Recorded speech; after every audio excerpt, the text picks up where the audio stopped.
With regards to Ukraine, which also does have an impact, certainly through energy prices at the very least, Trump wouldn't be pinned down when he was asked by the moderator, would it be in the best interests of the United States if Ukraine wins?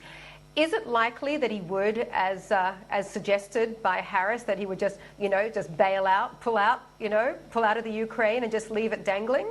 And that would obviously have a major impact on the markets. Okay, there's some very colourful imagery there.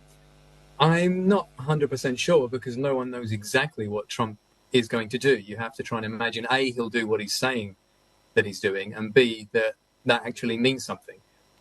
Certainly, what he says is he wants to get a deal done.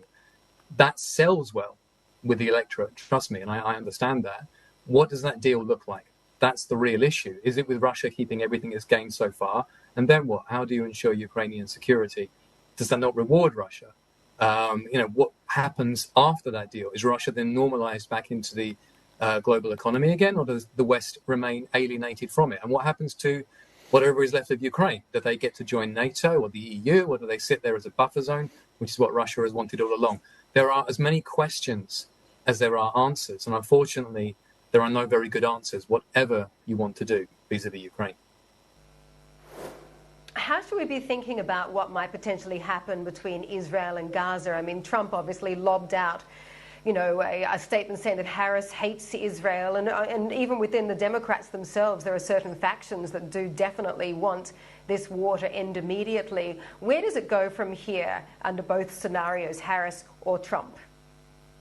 Okay, let's take them one by one. Well, the Harris scenario, again, we presume it's continuity with what we have now, which is very much, to use a financial markets analogy, extend and pretend, where we're going to presume we can get some kind of hostage deal. Great. I certainly hope that can happen, but it's been very elusive so far. And after that, ...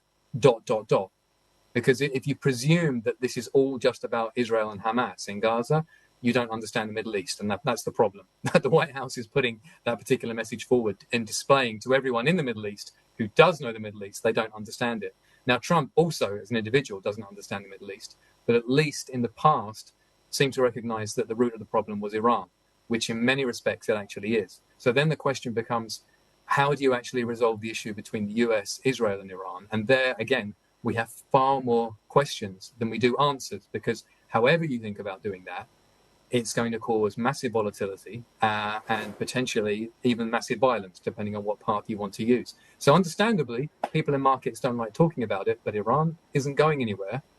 It's closer to a nuclear weapon than ever, and this issue will come back, I can assure you. It will come back.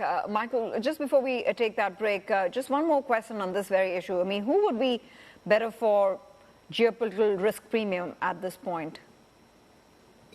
Well, the market is going to presume Harris because it's continuity, and because obviously she doesn't say things like people are eating cats and dogs, which generally produces a calmer response.